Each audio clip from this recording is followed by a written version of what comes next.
All right, here we go. Thank you, everybody, for joining us. Thank you, alumni, especially and current students of A. Philip Randolph, for joining us. So excited to have event planner extraordinaire, Marisa Wilkes with us today. She is event manager at Open Society. She is an esteemed member of our board. I'm so happy to have Marisa Wilkes with us today. Welcome, Marisa. Thank you. Thank you so much, Cameron. I am so happy to be here and so happy to be talking to you. Well, that's awesome. I think that these interviews provide so much value to current students, college students, and post-grads. And I couldn't be happier that we get the opportunity to speak today as a member of our board, as an alumni of A. Philip Randolph, and as somebody that has successfully gone through, got your college degree and done well in the marketplace. I think you have a lot of insight to offer. What are some takeaways that you would like everybody to leave this interview with today? I would love for everybody to know that education is key to success.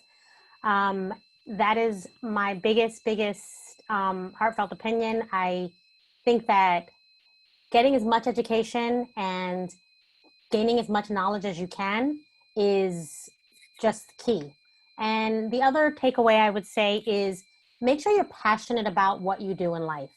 Because if you're passionate about what you do, everything else will just fall into place and it will make doing what you're doing so much more enjoyable and just make you succeed. That's awesome, Marisa. All right, so let's get right into it. I want to hear your story. How did you end up at Randolph? And then walk us through the Randolph experience. Well, back in the day, back in 91, the way high schools were is that you applied for a specific number of high schools. You filled out an application. I put in for, I think, 7 different schools from like Erasmus Hall to A. Philip Randolph to John Dewey High School. From there, you got accepted into whichever ones accepted you, and then you had your choice. I think from my remembrance that I did get accepted to all 7 that I had applied to, but I chose A. Philip Randolph for the engineering component that they were providing. They had, at the time when I was there, 4 different majors that you got into. A lot of other schools you were just going in just to go to school. This had specifics. And at the time, I was into engineering, I was into computers. It was what I had wanted to do. So I had said this was going to be the perfect school, and that's why I chose that one. That's awesome. So walk us through this. So, you know, you're a freshman. What's your first actual thoughts and feelings as you're walking into Randolph the first day? Walk us through freshman year and on forward. Well, freshman year was a bit scary. I do remember going up to school. Now, I lived in Brooklyn, and A. Philip Randolph is in Harlem. So it was probably about an hour and 10-minute commute from my house. So the very first day, I brought my mom with me, and we walked up that long hill up to the school. And it was very intimidating. I am a tiny person, so I was probably the smallest. I always have been the smallest. So going into this big school, which was, you know, huge and just gigantic compared to where I had been when I was in junior high school, was just very overwhelming in the beginning. But in due time, I made friends, enjoyed the school itself, enjoyed the classes, enjoyed learning, which is something I've always enjoyed doing. And I got very well adjusted very quickly. And what year was this, so that people can relate? Because I know people from different years would be like, what? She enjoyed the classes? That wasn't my experience of it. But I think in addition to some students just enjoying school a little bit more, you definitely did arrive at Randolph at a different time period than even for me. My first exposure to the school was in 1996. And at that point, it was still probably a better school than it was in 2010 and 11, but it wasn't as good as maybe even years before that. So I was in school from 91 to 95. And the principal at the time was Miss McFarland. And the school was just, honestly, it was wonderful. Back then, you know, it was honestly got to say the best high school experience I could have had. I mean, you know, I don't have anything to compare it to, but at the time, it was just really great. You know, one of the things that I know I love, and this was something that probably is so minuscule to people, but we had lockers in our hallways. You know, I know that when I've gone back to Randolph now, the first thing I noticed was, my gosh, the lockers were gone. You know, having a locker was absolutely wonderful. Like, to me, that was always the ultimate high school experience, where you got to go to your locker, you know, change your books, hang out by the lockers, talking to people.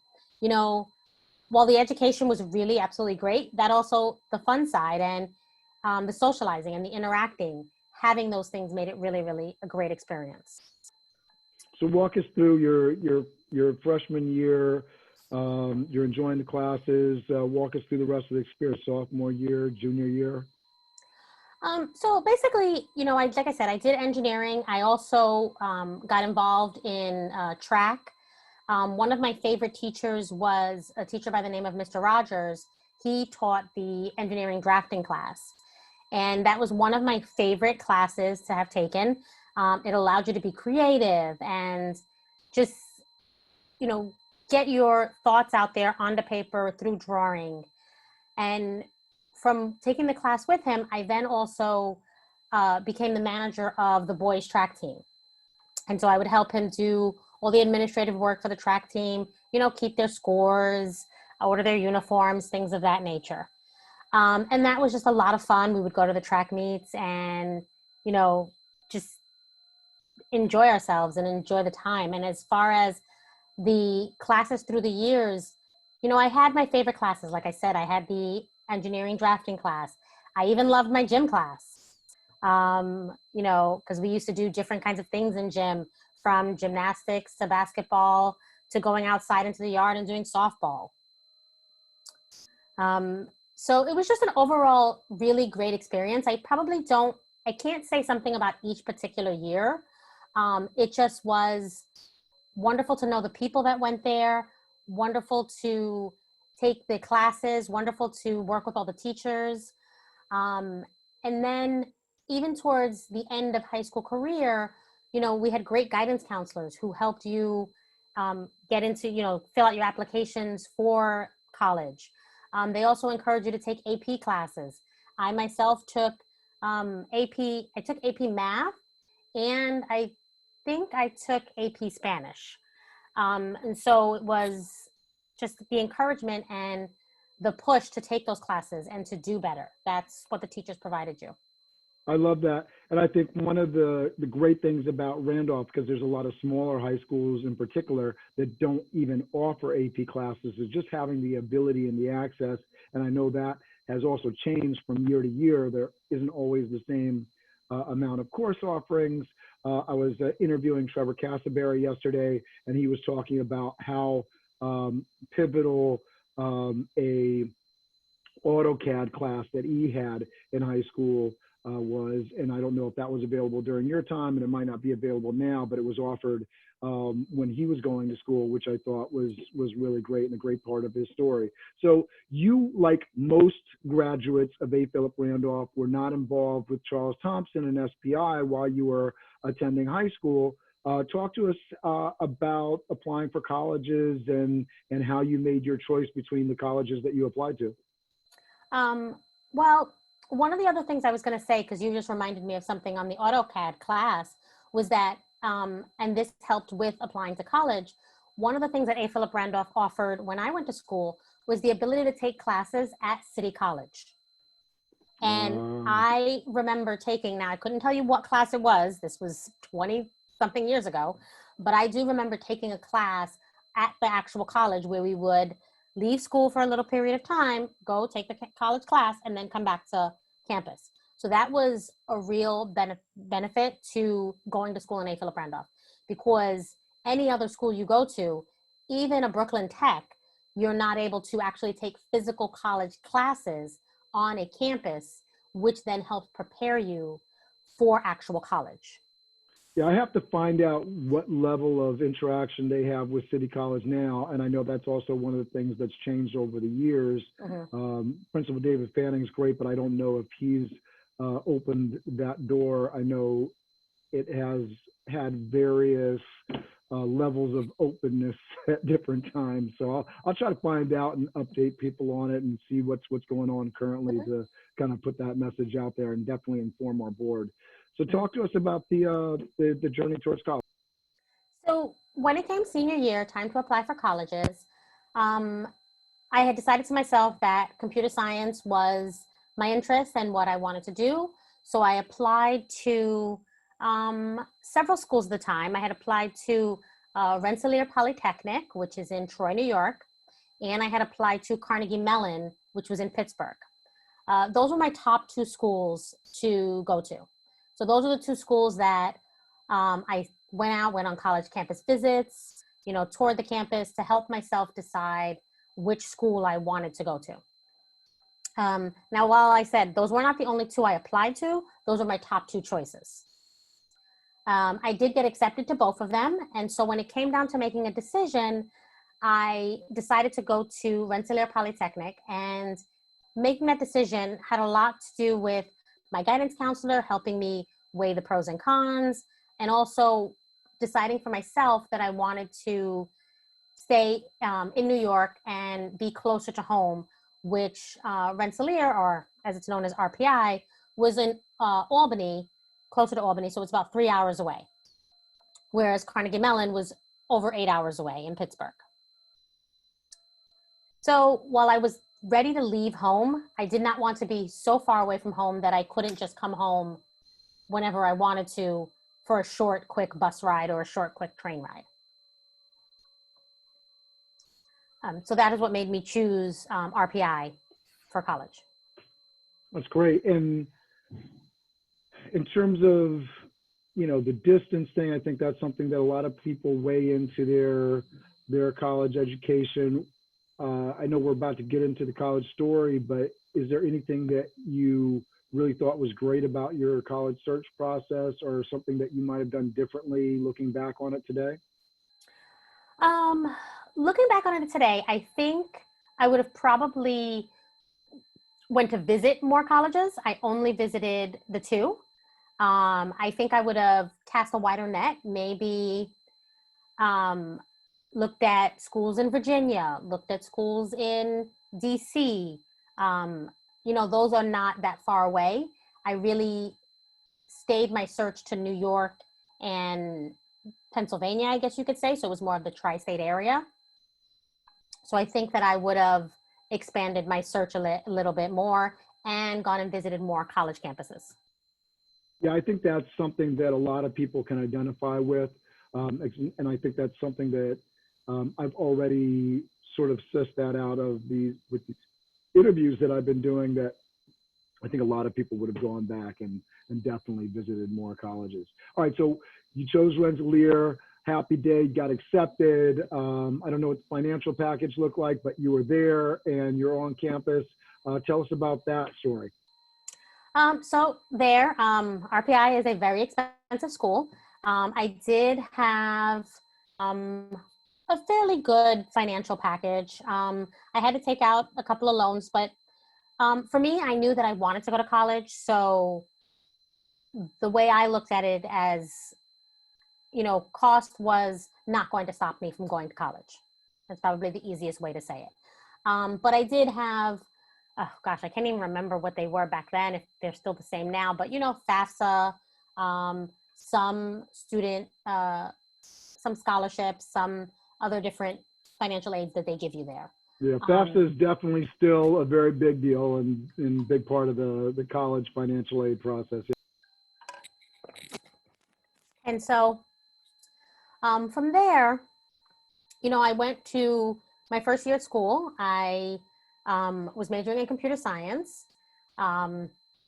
And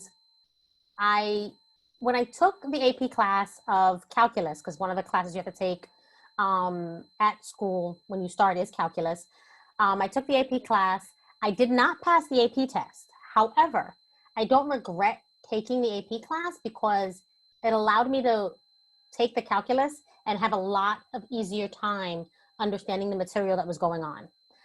I have always said to myself that if I hadn't taken that AP class, I think I would have had a much harder time my freshman year, and things could have been different because the calculus class was extremely difficult, and it probably was my most difficult class my very first semester freshman year, which when students sometimes encounter a very, very difficult class, it can impede how they see college and how they proceed to go and whether or not they even stay. And so taking the AP class, then going to take the calculus class, it made it a lot easier and a lot smoother for me that first semester freshman year. Yeah, that's awesome. I know, speaking to exactly what you're talking about, failing a class or dealing with a difficult professor can be depression inducing and has caused a lot of depression in a lot of students, and you either get through it or you don't. Yes. All right, so let's talk about some of the positives of attending Rensseleaer, and then we'll get into, because I know the story takes a turn. Let's talk about some of the really great things that you got from Rensseleaer, and then we'll tell the rest of the story. The really great things I got were my freshman year was really, really good. I had a lot of friends. The classes were, very, very nice. They were, I would never say that they were easy. They were challenging. I was able to get through them. I adjusted very well to studying on my own, making sure I did all my papers, doing the work that I needed to do. And so freshman year was very good. Second semester freshman year was a little bit more difficult. And that's where, for me, things started to change. My classes got a lot harder. That was when I enrolled in computer science too. And that was when I realized that programming was not for me. and it's funny because it takes one class to make you realize, I don't think that I can do this for the rest of my life. And, it's a blessing. It's a blessing. It was my first semester freshman year that second semester freshman year, that I realized this is not what I actually want to do. So with that, I said, I need to figure out what I want to do. And I transferred, I applied to a different program they had. They had a brand new program, and it was called EMAC, which was I really don't remember what the initials stood for, but it was a graphic arts program where you did basically more of the creativeness with the computer. So you started taking classes like on Photoshop and Illustrator to learn the graphic arts behind a lot of the things we see on the internet now. Right. And so that was very, very interesting to me at the time. And so I switched majors to that. So by sophomore year, first semester sophomore year, this was now my major. That's so cool. So then where do we go from there?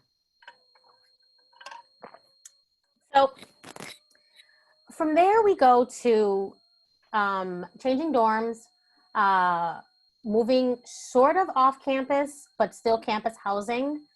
And social-wise, I was sort of not fitting in anymore.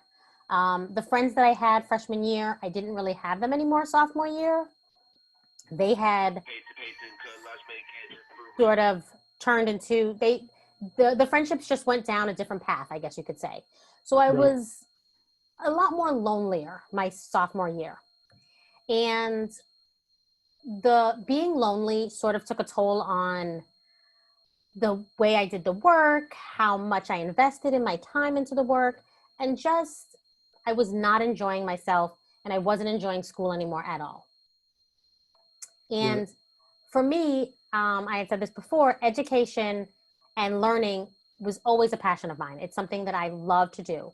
And when I started to really dislike it, I knew that I had to make a change. And so what I decided to do was, I said, I don't want to leave school. I don't want to go home.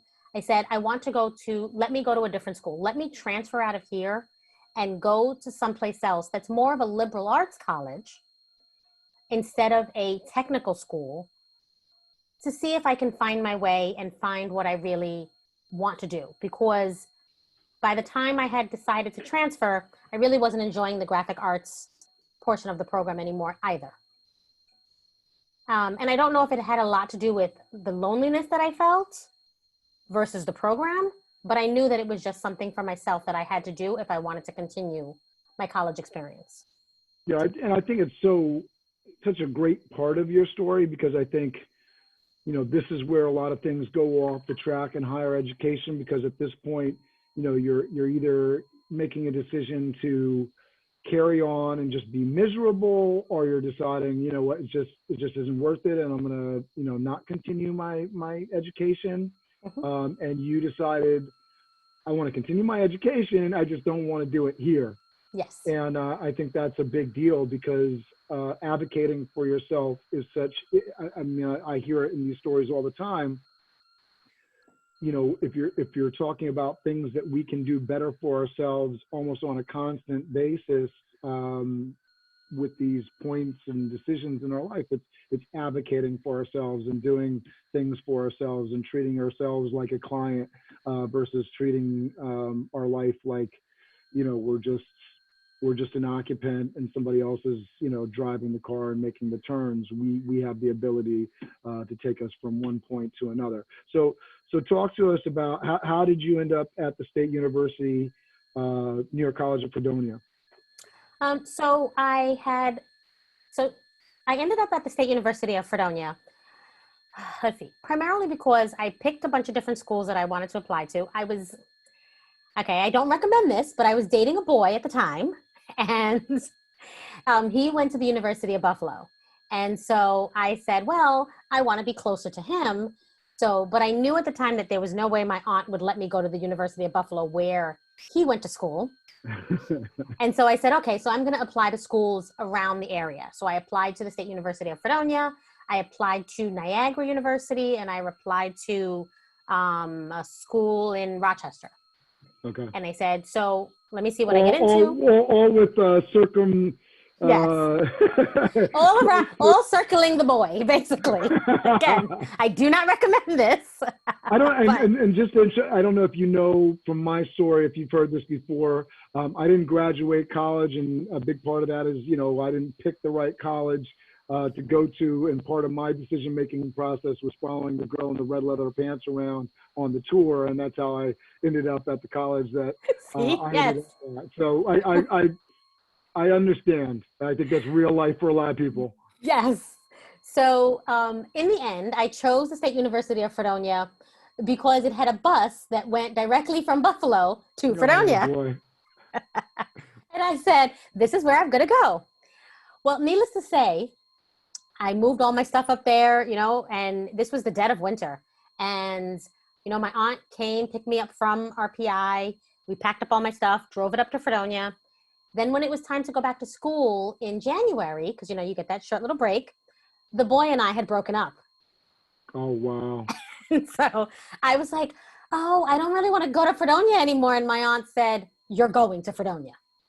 So lesson learned, don't base decisions on the location of your boyfriend. Not at all. Not at all. And so I was like, okay. So you're at Fredonia now, for whatever reason. This is where you're continuing your education. Tell us about that. So, and for whatever reason that it got me there, I'm going to say it was the best decision that I ever made. That's awesome. Sometimes it works out that way. Mm-hmm. While it was hard adjusting in the beginning, because as the same reason that I didn't want to go to Carnegie Mellon, which was eight and a half hours away from New York, I am now 8.5 hours away from New York in Fredonia. Interesting. And so I now did not have the ability to go home every weekend, or, you know, leave on a Friday night and come back on a Sunday, because literally that's traveling all day. I didn't drive at the time, so that was taking a bus. So I had a bit of a time adjusting. However, my first semester there, the way Fredonia did rooms was, it was sort of a sort of a quad. So 4 people shared, each had their own room, and they shared sort of a smaller living space. The women that I had roomed with there helped me adjust a whole lot to the school and the new classes and just the overall environment. You know, some of those women I'm still friends with today that I met my first semester. And so it was just a really, really great experience. I went in majoring in communications at the time with a specialization in video production. And so the beginning of my sophomore year, my second semester sophomore year, and I would say first semester junior year, were honestly, they were just great, getting adapted, you know, meeting new people, being around the campus. I loved the environment, and it was just a lot more open and a lot more friendly, in my opinion. Yes, let's talk about that a little bit, because I know that that was a big part of our pre-interview conversation, the difference between how you interacted with people, the sort of social, and then you got all the political, racial kind of dynamics that go along with that. But definitely there was a different feeling. And we talk about this on the college workshops when we bring students to campus. We advocate not just, you know, you can take the tour, but we want you to go and talk to students and sort of get a feel for the people, what their opinion of the teachers and that dynamic, student teacher ratio and all that kind of thing, what campus life is like that. So speak to that and the difference between Rensseleaer and Fredonia, because when you talk about going and wanting to visit campuses, what I'm hearing is I want to see that kind of dynamic. I don't want to just take the tour and see what the cafeteria looks like, but I want to know what that dynamic is on campus so I can make a better choice. Yes, I really fully do agree with knowing what the dynamic is.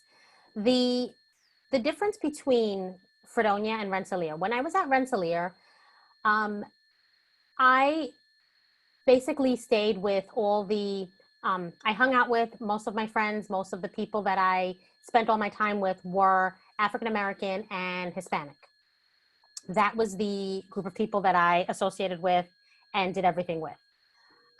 When I moved to Fredonia, the ratio of African Americans to Caucasians was a huge difference compared to when I was at Rensseleaer. It was a much smaller population of African Americans and Hispanics than there were Caucasians. And I say this to say, because when I went there, my first set of friends at Fredonia were Caucasian. And for me, I realized, you know, I had never really been friends with Caucasians. I mean, and I say that because I went to A. Philip Randolph, and A. Philip Randolph, at the time when I went to school, was predominantly Hispanic and African-American school. I then went from there to Rensseleaer, which was the same situation of the people that I hung out with. When I went to Fredonia, I realized for myself that I found a new set of friends and I found a new culture that I had no idea of, and that I actually enjoyed. And that wasn't to say that I still wasn't friends with the African Americans or the Hispanics. I absolutely was. I still went to the Black Student Union events. I went to the Latino Student Union events. The issue for me is I am half African American and half Hispanic. And I grew up in a world that I was never good enough for either race. So because of that, I never fit in fully with either group. But when I became friends with the Caucasians at Fredonia, I was just me. I wasn't Black, I wasn't Hispanic, I didn't have to be either one of those. It's such a great piece for people to understand, because, you know, just because you look one way doesn't mean you get just because you look one way doesn't mean that's the group you necessarily identify with most. Correct. And then I think the other piece or side of that, and something that we encourage a lot for students that are growing up in Harlem or Brooklyn or the Bronx or Queens. If you've only experienced your folks, the folks that are on your block, and that dynamic, that racial, that political, that economic background, go somewhere else, experience something different. That's a major part of the college experience, living and breathing something that is different than your home. If you grew up in New York City, we don't encourage you to go to school in New York City once you get outside the city. On the other side, if you grew up in Ohio, go to a urban center and see what that life is like. You may not like it, but you'll learn a lot more because it'll be different and get you outside of your normal way of thinking and living. Yes, definitely. I 100% agree. You know, you need to at least give it a try. You know, I knew quite a few people who went to Fredonia and who went for a semester, 2 semesters, and then ended up going back to New York City because they just couldn't handle it. You know, but when I've spoken to them later, they've said, I don't regret giving it a try. I just realized it wasn't something that I could do. And that's totally understandable. But you just put yourself out there. And how many of those experiences are helpful in shaping what we know we want to do, what we know we're passionate about? I think half of the educational journey is just understanding things enough to fully understand, hey, this is something that I learned about and I enjoy, and this is something I learned about and I want no part of. I want no piece of this. I'll let somebody else do that. I'll outsource that. I'll be in a different field because I don't want to even touch it with a 10-foot pole. But I'm glad I know a little bit more about it. So, all right, so talk to us about, okay, so you're at Fredonia. Obviously your major's changing. Tell us a little bit about that and walk us through graduation and into the real world. What are you doing post-college? So to walk us through that journey of final days of Fredonia and out into the real world. So, you know, like I said, I was a communications major with specialization in video production. And it was, you know, quite enjoyable. We did TV shows. I worked for the radio station. You know, I had a lot of fun doing the different technical aspects. But I wasn't passionate about it. I did not have that strong desire to do this for the rest of my life. And one of the things I had said in the beginning of this is you need to be passionate for what you do, you know? And so I had said to myself, you know, I really need to figure out what I'm passionate about. But you know what? It is my senior year and I am not going backwards. I am graduating in 4 years. So we are going to graduate. I had a communications degree. So while the specialization was in video production, I did take communication classes. I took, you know, public speaking, different types of communication classes. I can't even think of names of them right now, but I did take a whole different slew of communication classes. So I had a little bit of background, and my minor itself was also in English. So I had taken quite a few English classes as well. And I took some writing classes and things of that nature. So I said, okay, we're going to leave this school, but we're not going to stop going to school because we don't know, and I say we as in talking to myself, you don't know what you want to do yet. So let's go get your master's and we'll see where we go from there. And so when I left the school, one of the things I did, and I didn't mention this before I left the school, my second semester junior year, I joined a sorority. That also helped me shape who I was. And that is important to note because it affects things I've done after college. So I joined a sorority, and my sorority was called Sigma Kappa. While, yes, it was a predominantly white sorority at the time, it is very, very, it's diverse now. It just was something that helped get me through school and helped me become the woman that I am today. So from there, I graduated Fredonia, and I went to Long Island University, the Brooklyn campus, to get my master's. and I studied the teaching of writing. And so it was a great program. You know, I went to school there. I actually worked at the school for a little while in the admissions office while I was, again, trying to figure out what I wanted to do. I do recommend working at the school you get your master's. It does help pay for it. That was one of the advantages of getting a job at the college. And from there, I spent 2 years. And upon completion of my master's, I got a job as an executive administrator for a waterproofing company. And there I just did, you know, basic administrative tasks, but it was helping me figure out what I wanted to do. And planning and working out my boss's schedule, creating his meetings, I started to enjoy those kind of concepts more. He was also chairman of an organization called the National Hispanic Business Group. And so because he was chairman, he also had me working on different aspects of his board that he was chairing, in which I did help plan their galas, administered their scholarship applications that they gave, helped plan their golf outings, all the fundraising activities I helped plan and, you know, basically put on the entire thing as the executive administrator. I love this part of the story because, you know, there's a progression that isn't linear in the sense of you're in Rensseleaer, you're going to school there, you know, based on, you know, a very different career track.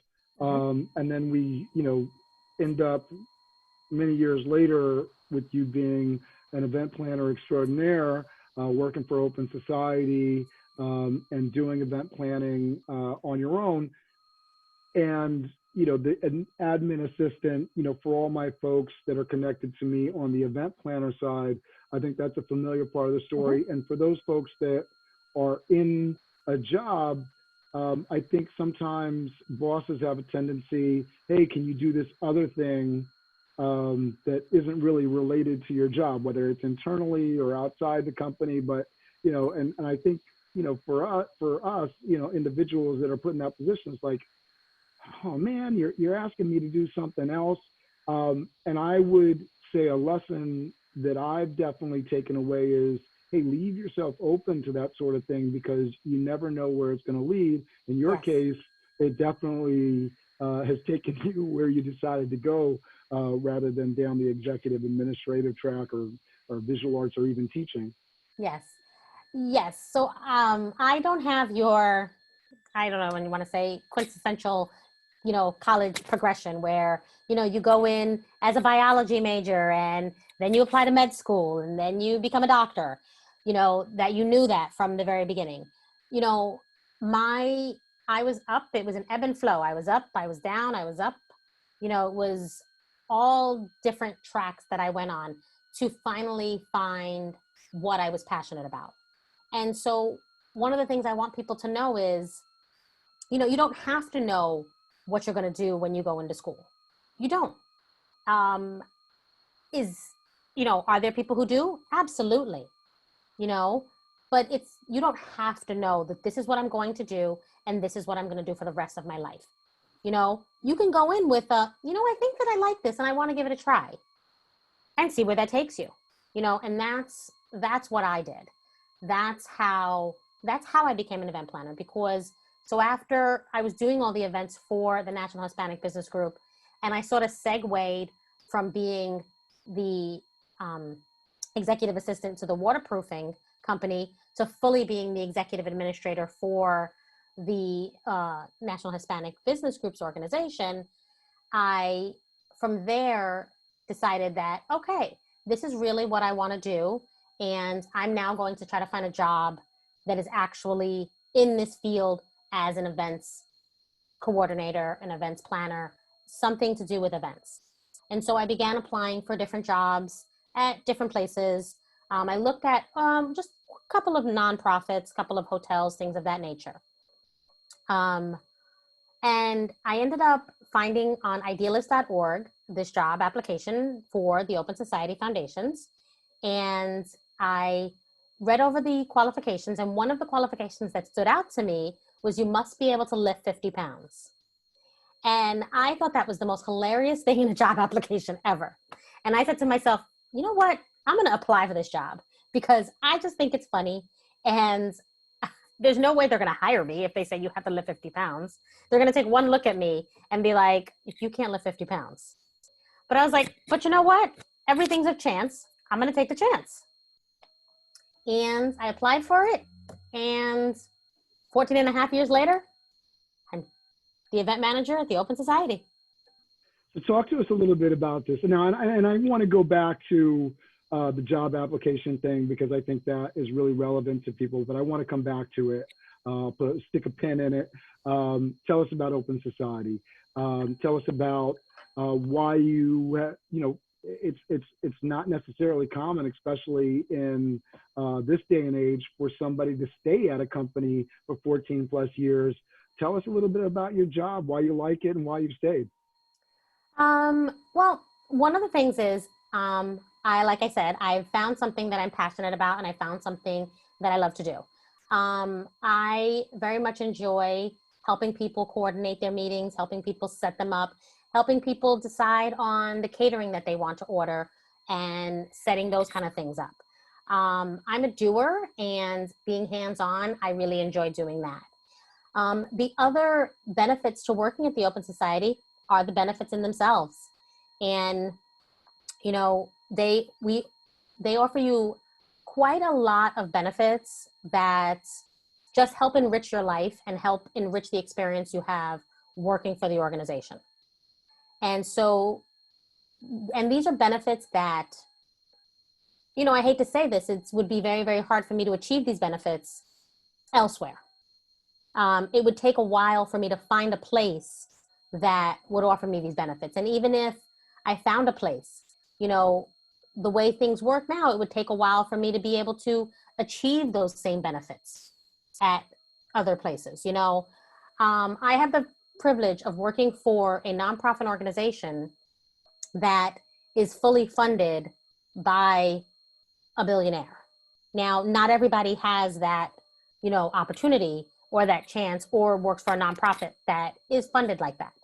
You know, so with that comes a lot of extra benefits that in our world, we always like to joke and say you get the golden handcuffs because the benefits are so great that, you know, you stick around. And it does also help that I do love what I do. So those are just two pros to why I still work at the Open Society. I love that. You know, I want to become a billionaire so I can start my nonprofit and pay good people for good work.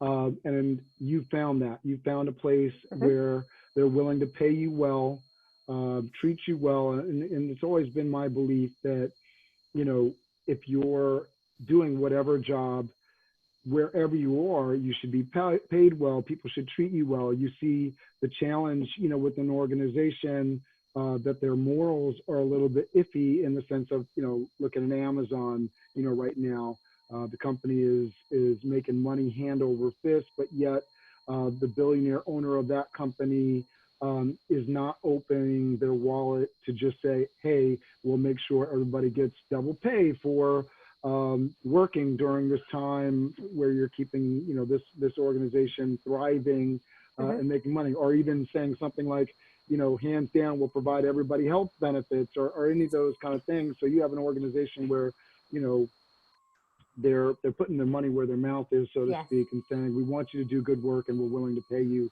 well to do it. And that's amazing. And I think anybody that is looking for an opportunity like that needs to learn from stories like yours that, yes, you don't have to suffer for your art, so to speak. You can work for an organization. It may take you some work. And I think something that we talked about that you didn't talk about was, you know, Open Society wasn't the only place that you applied to. You applied to many places. And I think you had gotten some other offers, but Open Society was the one that you went with, if I'm not mistaken. Yes, it was. It was just the most ideal place to work.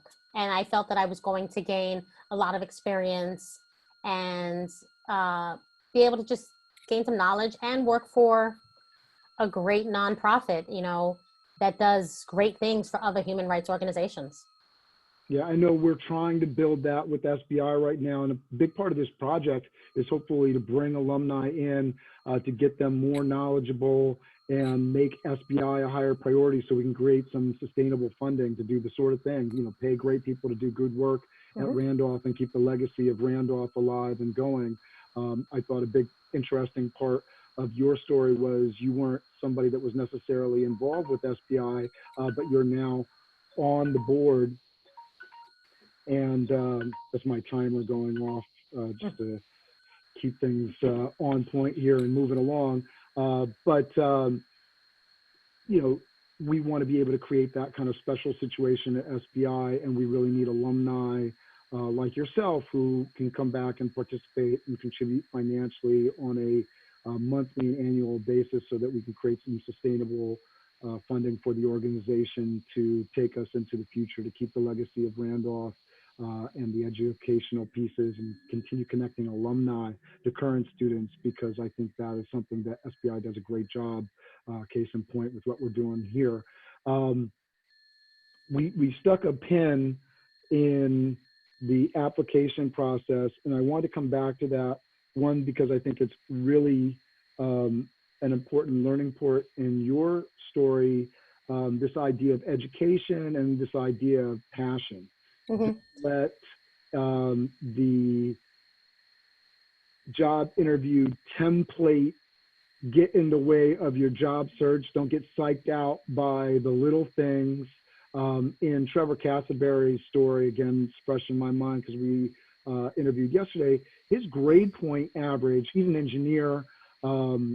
He had some challenges with his college education, also ended up having to transfer because he was part of a 3-2 program at St. Michael's, was supposed to go to University of Vermont. They told him some information late, didn't give him the whole financial picture, and then grades played a role, but they didn't tell him all of these things up front. So he had to transition. He ended up at the University of Akron in Ohio, got his degree after figuring out credits and all that kind of stuff. Grades weren't his strong point, but he was really strong on the technical side, understood drawings, all that kind of stuff. And that actually begun at Randolph with that AutoCAD class. So he really brought a lot of skills to the table, but the GPA wasn't where it needed to be. And he was talking about filling out applications, and they asked on the application what the GPA is.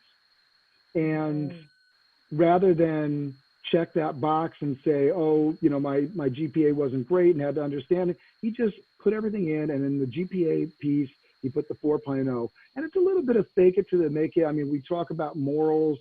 I think there's certain jobs, you know, where it would be more important. If you're working for UPS, maybe you do need to be able to lift 50 pounds. And maybe it's a little bit more important to be 100% moral and truthful. But I think as young people going into the job market, and even older folks like myself, understanding that you when you're filling out applications and things, there's things that you got to weigh. Is this something that really I need to lead with or say that doesn't really highlight the best parts of me? And you have to make some of those. It might seem like a little bit of a funny moral decision, but you have to weigh how important that is versus getting the opportunity. And I think it calls for a little bit of critical thinking. I'd love to hear some more from you on that. Well, so like I said, when I applied, I, you know, found that the 50-pound thing was just hilariously funny. And so that's why I applied to the job. However, I think I told you this in our pre-interview. When I went into the interview there, one of the questions that my old boss at the time was asking me she asked me many, many questions about my master's degree. She focused a lot of her questions on the fact that I went to school and, you know, followed up directly from college directly to going to my master's. There was no break or anything like that. And I will always say that my belief is reason I got the job was because I had a master's degree. And because the showing from me going directly from a four-year university to getting my master's without any breaks in between, my personal opinion is that it showed a really good work ethic and that I had a desire for knowledge and I had a desire to learn. And so I say that to say that, the education is what I believe got me my job, because many of the other places I had applied to, while some of them did give me offers, a lot of them had said to me, I needed the experience. And my biggest question at the time was, well, how can I get experience if you're not going to willing to hire me so that I can get the experience? Yeah, and I think that's commonplace. Absolutely. Mm-hmm. So because they felt that the experience I had as an executive assistant and an executive administrator doing the golf outings and doing the galas was not a large enough net of experience. How would you advise somebody that's, trying to make a transition and running right into that very thought process? Everything that they're seeing is saying, hey, you need experience. How would you recommend somebody to jump that gap? I would recommend that you cast a wider net on what you're applying for. Don't just, if you're going into, and I'll use my industry as an example. If you're going into the hospitality industry, don't just apply for hotels. Cast that wider net. Apply to corporations. Apply to nonprofit places.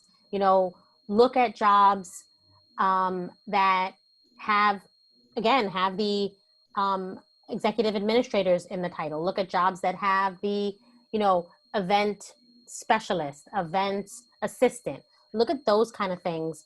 But just don't focus on the hotel or the hospitality industry of the hotel small sector. Now, that may be where you want to end up, but those have a very high competitive rate and they want a lot of experience. They want you to come with a huge background of having planning meetings, having sold things. That's what they want. So you go smaller first, I like that. and then you build up to where you can go to there. I also think there's something to be said for not feeling like you're not worthy, that you don't have the experience. Somebody's asking for a certain type of experience doesn't necessarily mean that your experience isn't relevant. Yes. I think that's something that, is important, and it goes back to that, like checking the box and, can you lift 50 pounds? Is that super relevant to the position? What are the relevant things? And focusing on your positive attributes and really feeling like no matter what, you are worthy and you have something that provides value to the situation. Mm-hmm. Yeah. All right, so let's wrap this up, Marissa. I'm so glad that we got a chance to do this. Just for kind of key educational piece, the teacher in me wants to bring it all home. What are the things that you want people to take away from your story? I want people to take away the two top things, and I can't stress them enough. Education is very, very valuable. Go as far as you possibly can go for yourself. I do know that financial things happen, life happens. And if those things happen, just continue to try to educate yourself. If you've got to do it at night school, if you have to do it, part-time, just try to get as much education as you can. I mean, even online classes are even great that you can try to do in your spare time. Those will help you succeed in life. They really, really will. And the other thing is find your passion. Find something you love and go with it. You can never be happier in your career than doing something that you love to do. That's awesome. That's great advice. Thank you so much, Marissa. Thank you for having me. Thank you. I'm so excited that I'm getting a chance to talk to you, and I'm excited because we got a lot more of these interviews. I'm actually interviewing Wilfredo this afternoon.